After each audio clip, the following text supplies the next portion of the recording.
Okay?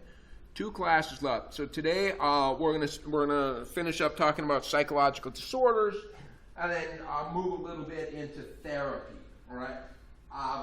And I've already sort of been kind of talking a little about aspects of therapy already, as you can't exactly not talk about them as you go through these disorders. But remember, last week we talked about what psychological disorders are and different ways that people view psychological disorders. And then on Tuesday we talked about some specific psychological disorders, including anxiety, mood, and schizophrenia. And remember, within like anxiety disorders, there was a whole variety of like OCD and generalized anxiety disorder and panic disorder and a variety of different types. And then we moved into schizophrenia, which we described as, you know, a class of disorders or something like that. And we talked about 2 distinctly different avenues of schizophrenia. One with the positive symptoms, right, the presence of things that shouldn't be there, which is most likely a dopamine overactivity problem, or a negative aspect of schizophrenia, a shutting down or a lack of things that are supposed to be there, and we said that's probably like a shrunken brain kind of a thing. So clearly schizophrenia is these 2 different things, like dopamine overactivity and shrinking brain issues. So depending on which one. So today we're going to move into personality disorders. Personality disorders.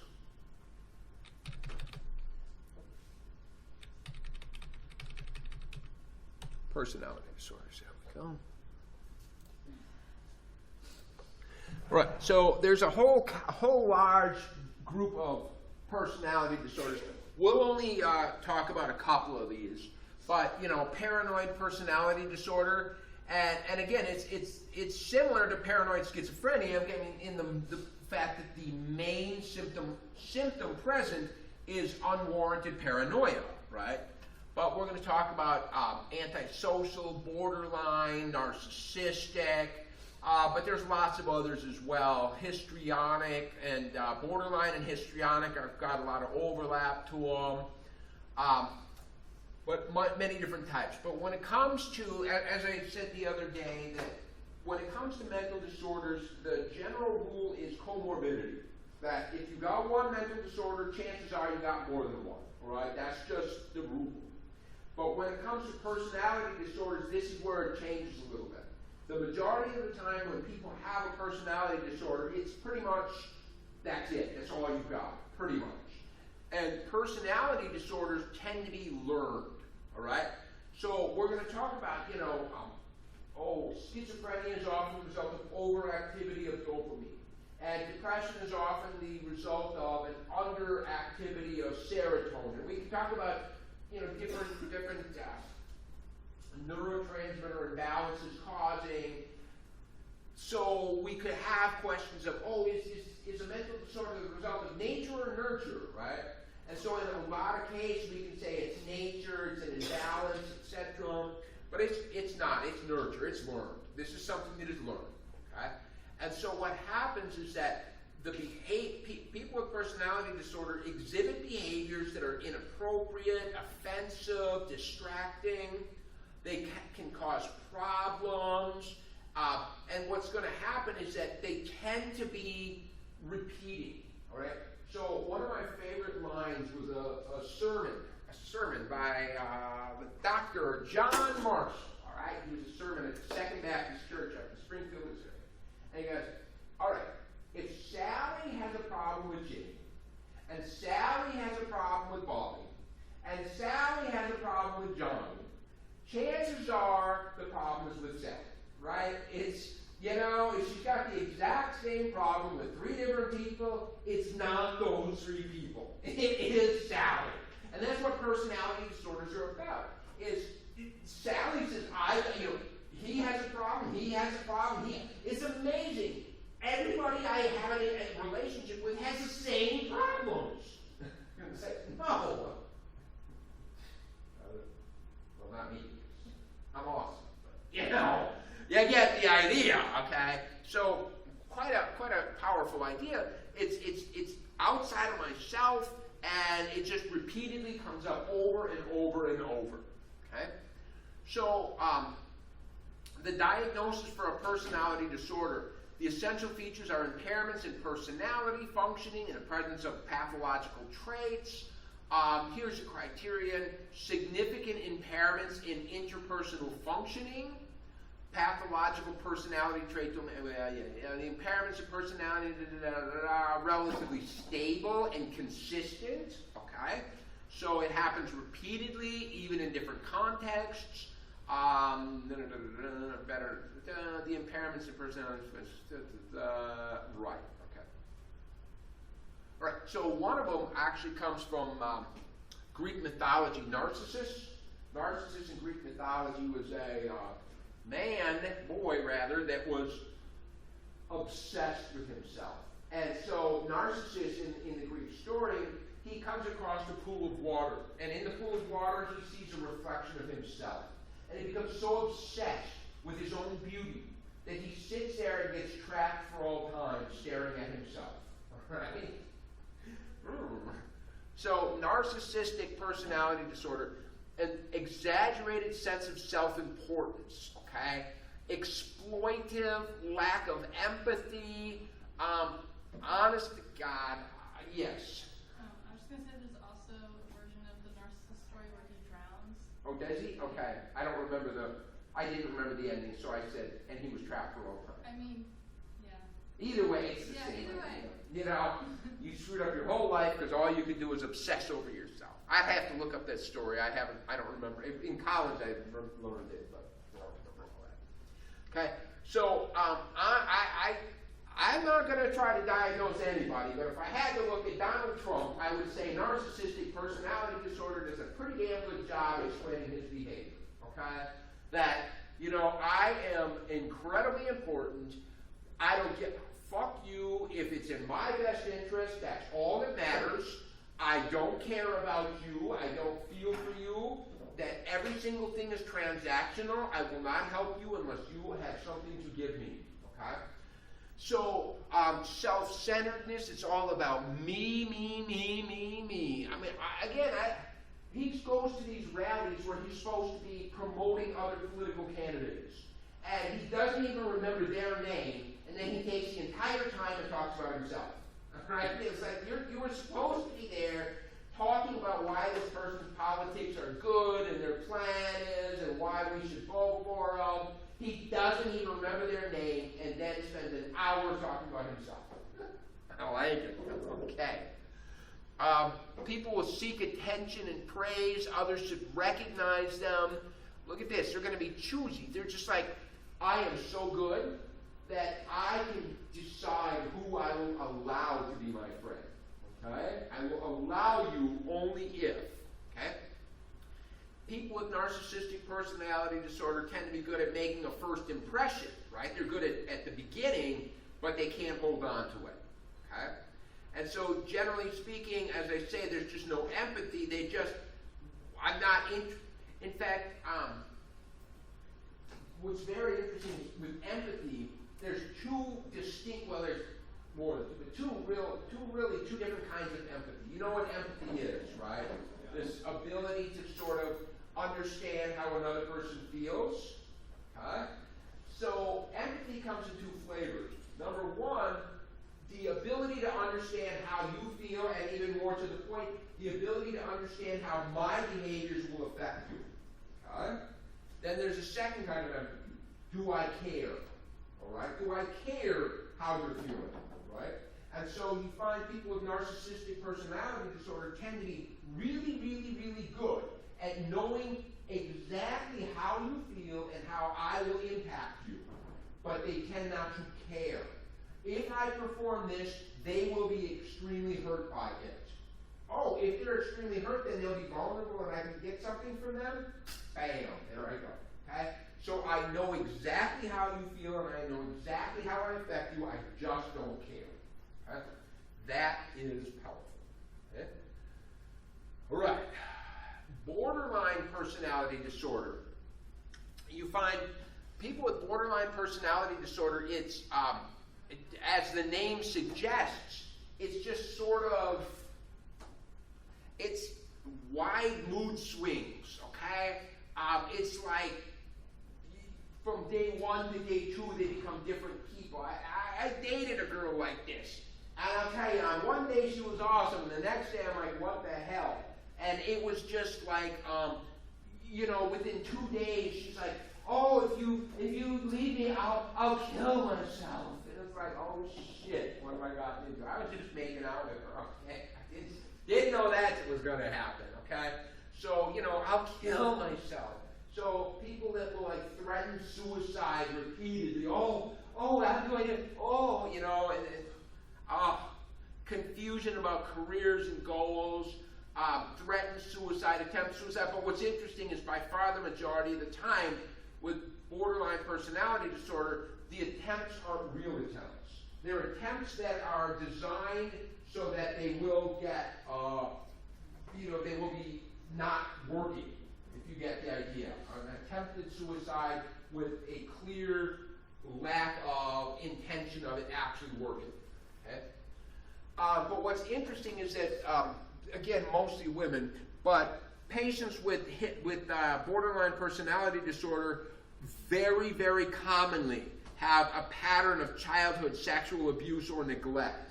So it is clearly a behavioral pattern that has been learned based on experiences in childhood. Okay? Borderline, oh, I raised the pain. I don't remember where I got this from. Yeah, okay. But the one that really scares the Jesus out of me, all right, is antisocial personality disorder. This scares the shit out of me. People with they just don't care if you get hurt. I mean, normal violent criminals, okay, they would somehow limit their violence and criminal behavior in some way. It's like, well, I won't rob my own mother. Somebody with doesn't give a shit if it's mom, okay? And the key with antisocial personality disorder is like, if I rob you, it's your fault for being stupid. You allowed me to rob you. Therefore, it's not me. You're a stupid-ass victim. Why did you allow it to happen? So it's just absolutely lack of remorse, just aggressive. They don't care about your safety, other people. I mean, it's just it's a horrible thing. And this occurs in both men and women, but much more commonly in men. And you can see a pattern, I mean, since age 15, look at this. Deceitfulness, we don't care about you. Aggressiveness, don't follow social norms. Lack of remorse, impulsivity, all right? Irresponsibility. Oh, my goodness, they scare the crap out of me, okay? So there are gender differences, though. That is to say, you know, men with antisocial personality tend to, and women with antisocial personality tend to. So men are more likely to be aggressive, okay? Start fires, destroy properties, okay? Traffic tickets for reckless driving. Hit them hard enough to injure them. Hurt an animal on purpose, all right? Whereas women are more likely to harass and threaten, forge a check or something, lie, run away from home, these types of behaviors. So, can easily be equally destructive, just radically different looking. Okay? But yeah, I get scared by this a lot. What you find is that there are some childhood disorders. And, all right, I teach abnormal psychology once in a while. I mean, I am not a clinician, so abnormal psychology is kind of far out from what I normally would be doing. And so I remember when I started teaching abnormal psychology, and one of the disorders I had to explore was oppositional defiant disorder. Okay? And what it is like children that just won't follow rules. Okay? They just say no. And I had a problem with this one because it's like opposites. In my opinion, because if somebody has a mental disorder, you need to treat them with respect and care. And somebody with oppositional defiant disorder, I just don't see that you should be giving them treatment. I think you should smack the kid in the ass. What do you mean? You can't say no. You're the child, I'm the adult. You don't like it? Tough shit. I don't know. I guess I have a really hard time taking something like oppositional defiant disorder and saying, oh, it's like depression. We need to accommodate their needs. We need to change the way the schools function so that they can succeed with this disability. And it's like, no. Send a kid to the principal and allow the principal to take the belt out, all right? I guess oppositional defiant disorder is a newer diagnosis. It did not exist until about 15 years ago. And I am incredibly liberal. I am a very liberal person, but that crosses the line, okay? It's just smack that kid in the ass, all right? Some kids just need that spanking, all right? So we find children that have oppositional defiant disorder often move into antisocial personality disorder. So again, what do I know? I'm not, but it feels to me it needs to be nipped in the bud in youth before it turns into something actually horrible for our society. Okay? In one case, there was a mass murderer that had antisocial personality disorder, and then they interviewed him. And one of the lines that stuck out to me was to say, oh, I think about killing like I think about smoking. It's just a habit. It's just what you do, right? I mean, you get up in the morning, you smoke. You get up in the morning, you kill someone. Just life. It was like, oh my gosh. Okay, I am scared crapless because you don't know who that person is. Right? I mean, I don't know who that is. I mean, they're out there. All right. So even as early as preschool, impulsive, uninhibited, unconcerned with social rewards. In fact, children with these symptoms, it was amazing. What they did was they measured stress levels. Remember we talked about measuring stress? They measured stress level in children that were showing these signs. And it was like, if they were given a threat of a physical punishment, you're going to get a spanking, they did not show a stress response. But if they were told, you're going to get punished, we're going to take away your favorite toy, they showed high levels of anxiety. Stress and anxiety went up. So they did not have they were not impacted by physical punishment in this way. I'm like, okay, maybe they shouldn't be spanked, right? Maybe we need to find a better solution. But crazy, man. Crazy. Okay? Fear conditioning is impaired. Yeah. Like I said, you could go, show a picture of a snake and then boo, picture of a snake and boo. After about 3 times, picture of a snake, and you're going to show clear fear reaction. They're not. They're just not going to respond in this way. They're just not going to pick that stuff up. They have a reduced prefrontal cortex right here.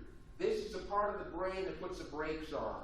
You have that impulsive idea. Ooh, it would be really good if and then the frontal cortex says, whoa, dude, stop and think about the long-term consequences of that behavior, right? They don't have that, okay?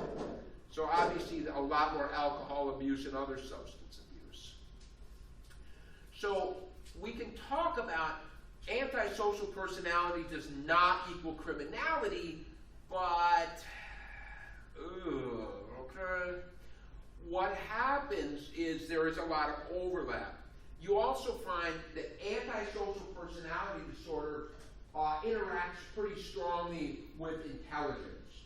If somebody has antisocial personality and low intelligence, you're probably going to see a lot of violence. If they're antisocial personality and high intelligence, you're going to see a lot of white-collar crimes and stealing and things of this nature. Okay? So the way it's going to express itself is really going to be different depending on their capacities. Right? Yeah. They just didn't show the stress response. Here, people that commit murder just have less activity in right, here's, I mean, this is brain activity.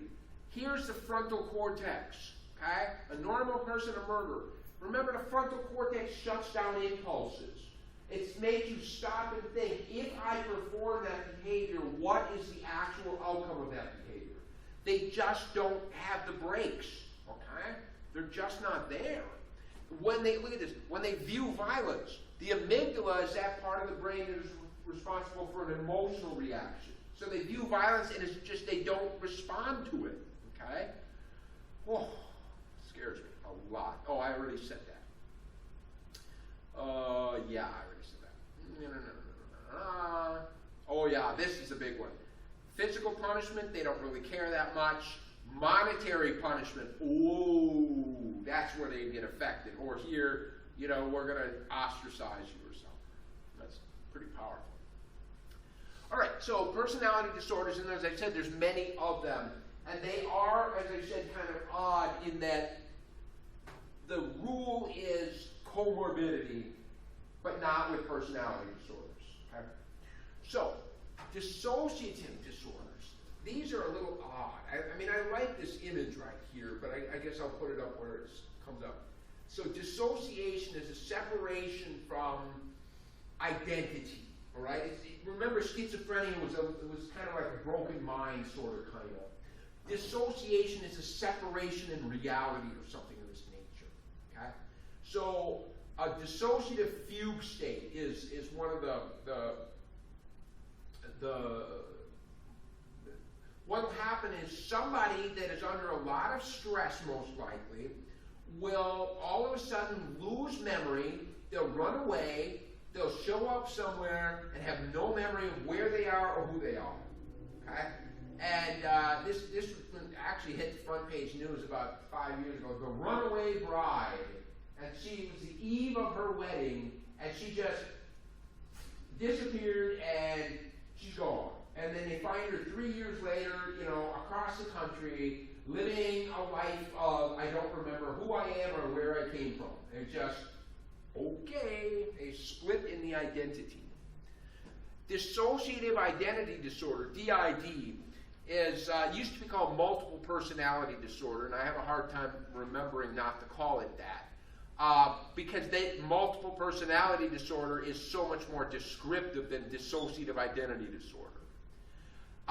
We find that this dissociative identity disorder has been portrayed on film in a couple of pretty big movies. Of course, this is before our time.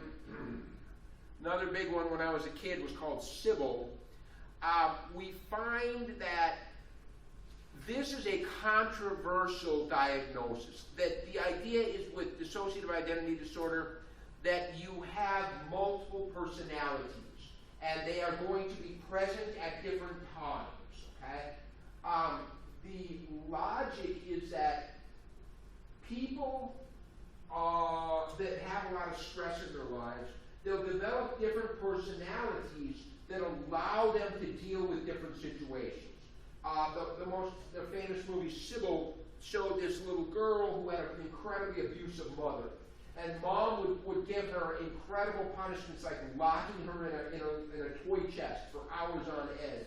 And so in this movie they describe how this girl, and it was supposed to be based on truth, but they describe how this girl develops a personality that will help her to deal with this being locked in a toy chest, because the little girl herself did not have the strength to deal with it, so she develops a stronger person of sorts to deal with that event.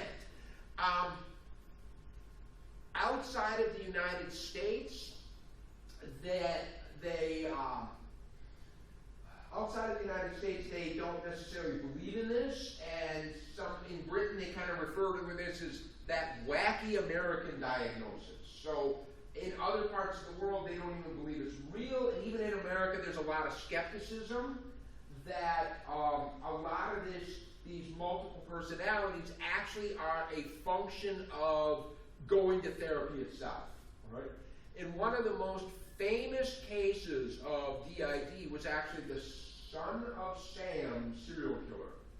And he claimed that he had multiple personality disorder, and that though his physical body did in fact perform those crimes, he himself should not be caught guilty because it was his other personality that committed the crimes. Huh? So when he was put on trial, and the prosecution was looking at it, they sent in a psychiatrist, and they suddenly had the psychiatrist drop down this line in the middle of a whole therapy session. Most people with multiple personality disorder have a lot more than just two personalities. And lo and behold, over the next week, he went from 2 personalities to 9. Right? It was like, as soon as they suddenly said to him, guess what? All right, there we go. So, I don't know. I mean, there's some pretty convincing stuff that when people have different personalities and different personalities are manifesting themselves, they have different brainwave patterns. And in a lot of ways, your brainwave pattern is like your fingerprint. It's like unique to you, and you could identify somebody based on this pattern. And they have different patterns when they have different personalities. They can be different-handedness. Their vision can change. Muscle, all kinds of different things can change. Okay.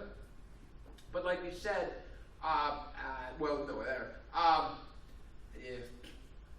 this is an odd disorder. When I was in college, there was this huge in my college town. There was this nationwide coverage of a criminal trial, and the trial was for rape. Okay, and so this girl says this guy raped, and the guy's like, "What are you talking about?" And here's what happens at trial. It's like, well, here's the thing, is that though one of my personalities did in fact say yes and willingly engage in that behavior, deep down the real me was saying no the whole time. All right, can you imagine this? Holy shit. And the guy was found guilty, for God's sake. You know why he was found guilty, though, was a kind of a trick. And it wasn't this argument, it was this.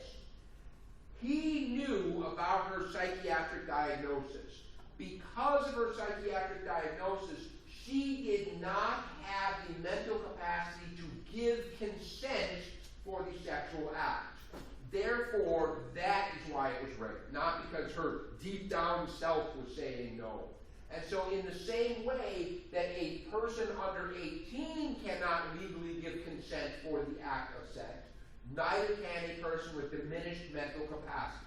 He knew about her diminished mental capacity, therefore he knew that she did not have the ability to make that decision.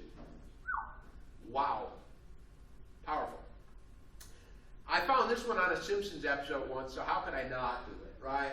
And when they showed it on the Simpsons episode, it was hilarious. So they go on a vacation to Israel, and Homer, who's not necessarily a religious person in the first place, he just goes off the deep end in Israel, and he starts to wander in the desert. And I was like, this has got, no, it's totally real. It's Jerusalem syndrome, okay? A manifest where people that, they were pretty normal. They arrive in Jerusalem, the most holiest of holies, and they intense religious. They end up walking in the desert. They end up disappearing. They lose track of who they are. They don't know who they are, and the police pick them up in the middle of the desert. They think they're Jesus or something. Ooh, geez. This one is pretty interesting. The depersonalization disorder. And I love this image because it just sums up the idea that it's a feeling of not being real, okay? That somehow, if you're looking in the mirror, you're supposed to see your face, right? I mean, this is like looking at another person. And so it's just this, you're just not connected to yourself, okay? Dissociative amnesia, yada, yada, yada, okay? Here, disorders of childhood. I already said oppositional defiant disorder is one of the biggest disorders of childhood, but some of the other ones are here. Look at that. Conduct disorder, oppositional defiant disorder, I just often bullies or threatens others. That's not a symptom of a mental disorder. That's just not, in my opinion. Oh, the bully needs to get special treatment. You, the victim, tough shit, okay? The bully is the victim. Ah, got it. I understand. ADHD is a big one of the child disorders. Attention deficit hyperactivity disorder. You guys, I'm sure, have heard of ADHD, right? You guys have heard of this? I can guarantee you I never heard this word until I was a college senior. It did not exist in the public spectrum, okay? What is ADHD? ADHD is a kid that needs to go get his ass smacked and glued to his chair. That is what ADHD is, all right? And so ADHD has become incredibly controversial. Now, perhaps, again, you guys are a little too young, but I bet you're part of it. Y'all know that one of the biggest treatments for ADHD is Ritalin. Okay? And so, it's kind of like this. If you are a public school teacher and you have 25 kids in your class, and one kid just won't sit in his chair, just will not, okay? Maybe the kid's got ADHD. But what all you know as a teacher is I have 25 students, and 50% of my time is on that one kid, okay? That's not fair to the teacher, and that's not fair to the other 24 students in the room. So what are we going to do? And so there was a huge problem for quite a few years where the school districts would call the parents and say, if your child does not begin taking Ritalin, your child will not be allowed back in school. And so the idea was the public school system was telling parents, you must drug your children. Right? And it sounds horrible, but there are 25 people in that classroom. Each and every one of these parents paid the same property taxes to put their child into that class, and 24 of those students are getting cheated out of their education because of that one kid. All right? I am very sympathetic to the teacher. I don't know how to respond to this. All right? It was scary. But now I'm hearing this huge spike in ADHD. And I'm also hearing from a child that is in high school and a child that is in college that the majority of the people that claim ADHD are doing it to get access to prescriptions that they can either use themselves to help them study or to sell to other people. Right? I don't know what's going on. Though I'm sure there's a truth to this ADHD, I'm having a problem with the spike that has occurred in the last 20 years, that it cannot be all of a sudden it didn't exist and now all of a sudden it's so large that over half of the children have it. I don't know. I guess I don't know how to respond to that, especially when I hear about people that get the diagnosis simply to get prescriptions so that they can sell them, right? Sell the scripts. Yeah, I don't know. Okay, 3 to 9%. The thing is this number, this is like a 5-year-old chart. I guarantee you nowadays it's like 30%, all right? That's going to be the number based on everything I've seen. Once you start getting 30%, that's like, I don't know anymore that that's a truth. Because remember, that was my idea. A mental disorder implies that it's the minority, not the majority. So, yeah. Move on. There's some other ones as well, one of them being autism. Autism is a spectrum disorder. Asperger's has symptoms similar to autism. They are distinctly different, but symptomologically they're similar. Autism is almost one way that people describe autism is a social retardation. So instead of like a mental retardation, it's like an inability to function socially. Right? So children with autism, what happens is they have an impairment in the brain in the area of the mirror neuron system. The mirror neuron system is a special part of your brain that responds to the activities of others. Okay? You know, if I perform an action, there's certain areas of my brain that are activated. If I physically watch you perform the same actions, these same very similar brain areas are activated. Okay?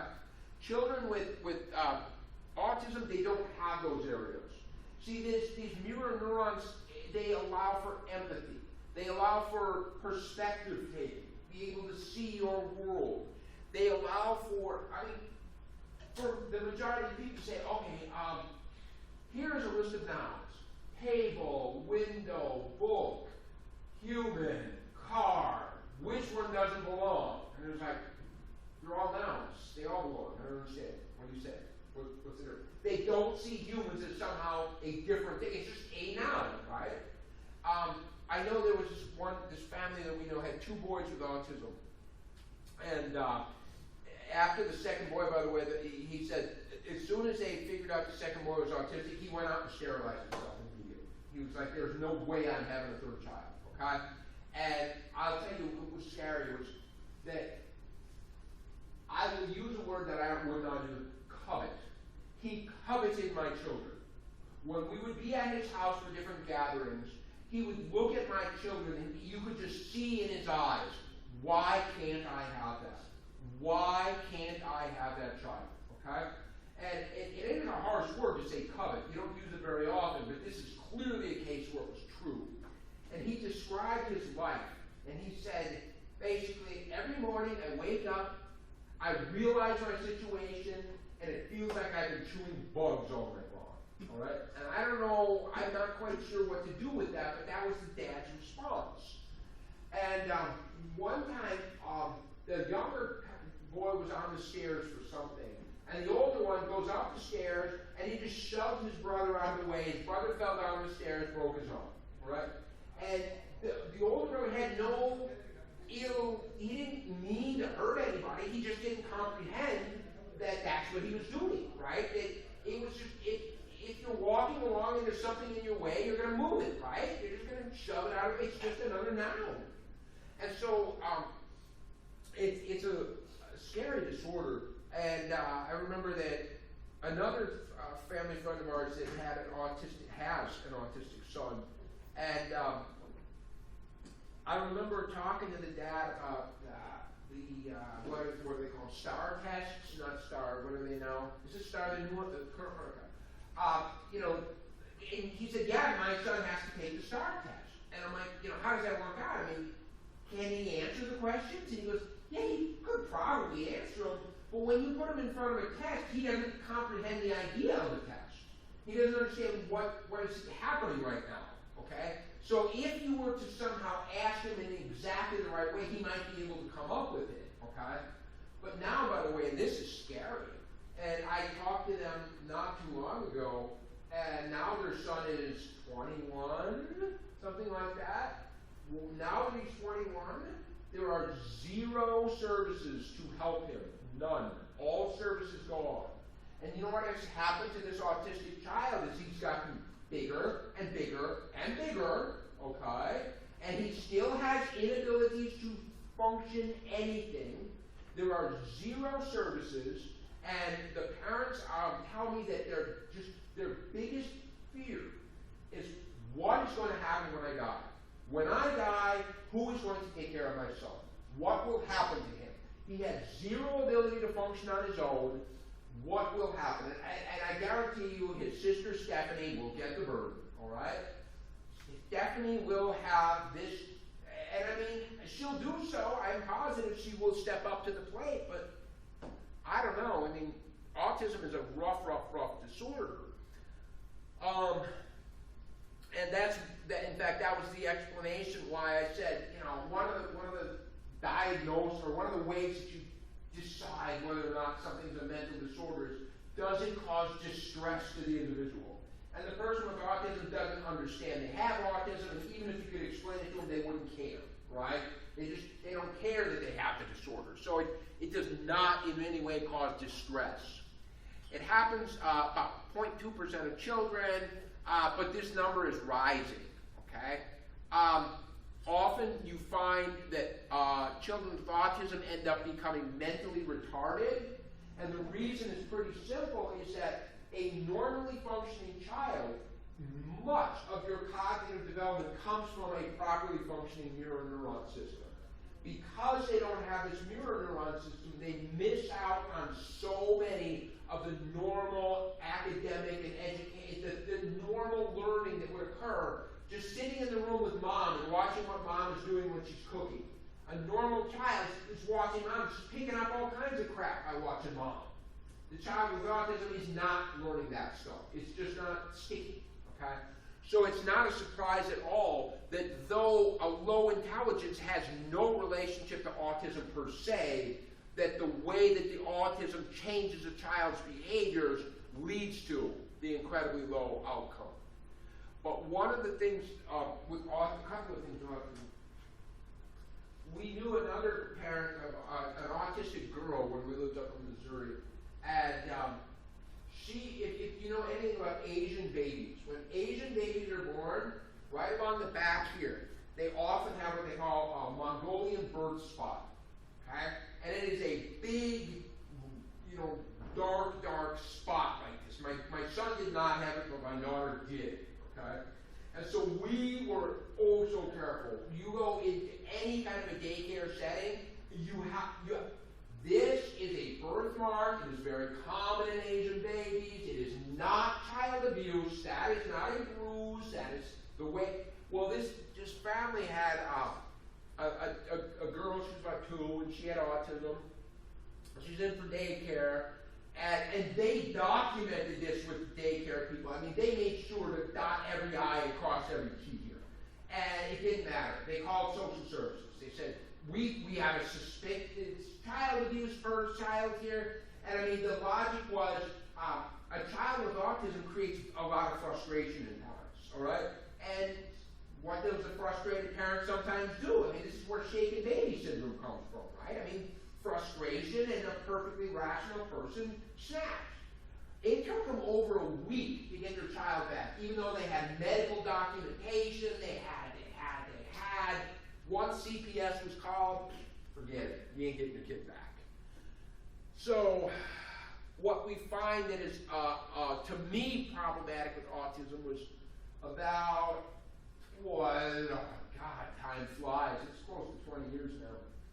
There was a huge school shooting in Virginia Tech University. Anybody remember Virginia Tech? Yeah, he was a Korean kid, okay? A Korean immigrant kid. And it didn't take a genius to see this kid was autistic. It was not complicated. When you heard from his roommates, his roommates in the dorm said, this is what the dude's autistic. But here's the deal, is that in order to get the diagnosis of autism, it must be diagnosed before age 8, period. This kid was an immigrant from Korea, and they didn't move to America until he was 12. In Korea, they do not diagnose this stuff. And so, by definition, even though it was very clear he needed help, no help could ever be given because, by definition, he could not receive that diagnosis. A huge ball was dropped on that kid. A huge one. So, yeah. However, as we say, there are a ton of other disorders out there. All right, somatoform disorders where people have a mistaken belief about their body in some way or another, like pain disorder. That, I have so much pain, oh my God, but there's no biological basis for it. Nobody can find a reason. Hypochondriasis, right? Oh my God, I'm sick, I need to have the doctor. Body dysmorphic. People that are absolutely I think my nose is crooked, and it's the only thing I can think about all day long is how everybody's staring at my nose because it's crooked. And it's like, there's nothing wrong with, it's just a nose. I don't see it. We find impulse control disorders, okay? Like pyromania or kleptomania, right? Starting fires or stealing things. But also intermittent explosive disorder, like just all of a sudden episodes of extreme anger coming out. Impulse control. Here, gambling, or this one, pulling out your own hair and eating it. Trichotillomania, yeah. And so I read an interesting little blurb one time about a guy with kleptomania. And he's like, look, I got plenty of money, but you know, I'm in a store and this itch starts. And it builds, and it builds, and this itch, and this itch, and this itch, and you gotta scratch the itch, you know what I mean? You gotta scratch it. And then he grabs like a can of ham and shoves it in his coat, all right? And it was like, something about stealing that ham, which he did not need, had plenty of money to pay for, but the act of stealing it somehow relieved that itch that could in no other way be satisfied. So if we think about that in terms of something like pyromania, right? An itch that builds until, there it is. So it's kind of a strange thing that you have an impulse that you just can't stop. Okay? And BTW, this is probably where a lot of road rage comes from right here, all right? Just like that. We've got paraphilias, and these are the sexual disorders. And so often they break down the paraphilias into sexual disorders that are based on non-human objects or other human beings, but other human beings that are not willing. Okay? So fetishism, transvestistic fetishism. Here we've got exhibitionism, voyeurism, flashing, frotterism. This is touching and rubbing against non-consenting people. My understanding is that frotterism is very, very, very common on the subways in Seoul, Korea. My wife said you cannot get on the subway without somebody feeling you up. All right, that's just what happens. And then pedophilia. Okay? But we can also have cognitive disorders, so an impairment in cognitive functioning, amnesia, right, a delirium, a dementia kinds of a thing. Oh, factitious disorders. That is mental disorders where you have symptoms of physical disorders that are deliberately created. Okay? And so one of the biggest ones is Munchausen syndrome. What people with Munchausen syndrome do is they want to, they thrive on sympathy from others. And as long as you're sick, then people bring you lunch and people take care of you. And so you will do things to make yourself sick. Okay? Let's say you might have, a bad burn on your arm. And so somebody with Munchausen, what they'll do is when nobody's looking, they'll rub sand in it. Okay? And that'll ensure that it ain't going to heal. You gotcha? And as long as it doesn't heal, I'm a victim, and people will then give me the sympathy that I crave. All right? It's often apparently found in the medical community by doctors themselves, where they'll do something to the patient to create a problem, and then later treat or heal that thing so that they can play God. Here's another one that's even scarier, by the way. Munchausen syndrome by proxy. And there was a very famous case of this in Fort Worth a couple years back at Cook Children's Hospital. There was a patient in there that just was sick, and it was getting worse and worse and worse. And that finally the physicians were like, I think, there's something weird going on. They put cameras in the room, okay? Installed hidden cameras when nobody was looking. And what they found was the mother, in the middle of the night, would switch out the intravenous fluids and put in shit like drain cleaner, okay, into their child's arm.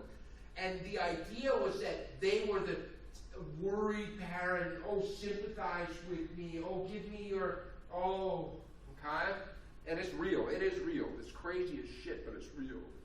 A more newer one is Munchausen syndrome by internet, where people will go to different places and try to get support groups, right? That, and in fact, I've heard about people with this where they'll be like, on one chat room, they're a middle-aged woman going through menopause, and on this chat room, they're a child with schizophrenic symptomology, and on that one, and so, okay, I don't know. Okay. And then finally here, I got a couple of the eating disorders, but we've talked about these repeatedly, so I'll just let that go. All right, so it's a interesting how broad these things can manifest themselves. All right, it is really, really interesting. Okay, you know what? I admit I took 3 full classes on this, and I'll tell you why. Because the last topic is therapy, and I really am not that interested in therapy. All right, you want therapy? Go talk to Dr. Phil. I don't know about that shit, but we'll talk about therapy on Tuesday. Okay, we'll talk about therapy. Some of it I have great respect for. Some of it I got a problem with, and I'll definitely let you know which ones I'm cool with. And you form your own opinion. My opinion is mine. Yours is yours. Okay. All right. Good. Oh yeah, the end of course survey. 14 people have responded out of 22. I want you all to get extra credit, but that means 6 more people need to complete it. 6 more complete, everybody gets extra credit. And y'all know who you are because you get an email. My understanding is over and over and over, and tomorrow is the last day. It closes after tomorrow. Huh? Let me see here. What do I got? Shayla, Dorian, yeah, Dorian showed up. Derek, Alexandria, Auburn, Deja, Ryan, Kushi, Kimaya didn't show up, did she? No, she didn't show up. Adriana, no. Okay.